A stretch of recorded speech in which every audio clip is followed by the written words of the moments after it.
Hector in the Garden by Elizabeth Barrett Browning. 9 years old. The first of any seem the happiest years that come. Yet when I was 9, I said no such word. I thought instead that the Greek had used as many in besieging Ilium.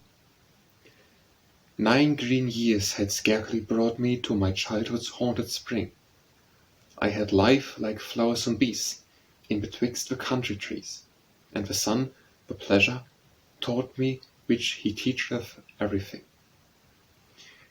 In the rainfall there was sorrow. Little head leant on the pane, little finger drawing down it the long trailing drops upon it, and the rain, rain, come tomorrow, said for charm against the rain. Such a charm was right, Canidian, though you meet it with a jeer. If I said it long enough, then the rain hummed dimly off, and the thrush, with his pure Lydian, was left only to the ear. And the sun and I together went a-rushing out of doors. We, our tender spirits, drew over hill and dale and view, glimmering hiver, glimmering viver, in the footsteps of the showers. Underneath the chestnuts dripping, through the grasses wet and fair, straight I sought my garden ground, with the laurel on the mound, and the pear tree oversweeping a side shadow of green air. In the garden lay supinely a huge giant wrought of spade. Arms and legs were stretched at length in a passive giant's strength, and the meadow turf cut finely round them laid and interlaid. Call him Hector, son of Priam, such his title and degree. With my rake I smoothed his brow, both his cheeks I wetted through, but a rhymer such as I am scarce can sing his dignity. Eyes of gentianelise azure staring, winking at the skies, nose of gillyflowers and box, scanted the grasses, put for locks, which a little breeze at pleasure set a-waving round his eyes.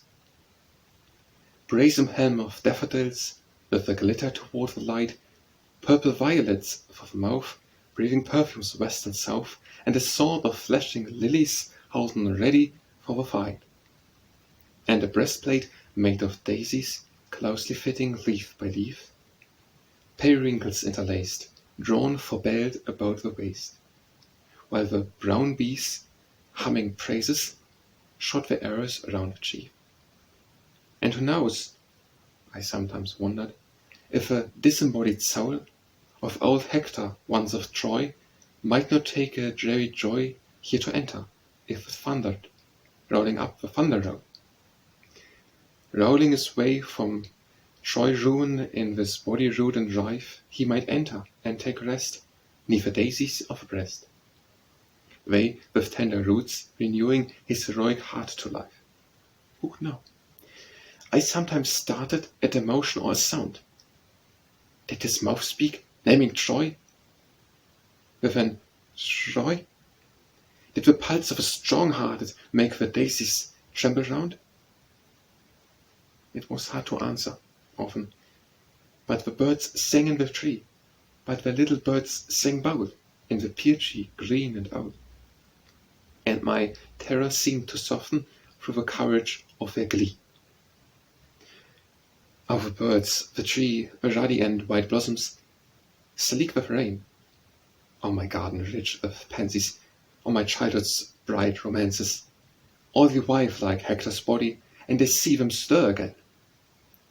And despite life's chances, and despite the death bell's toll, they press on me and full see me. Have some angel stay this dreaming, as the birds sang in the branches, sing God's patience through my soul.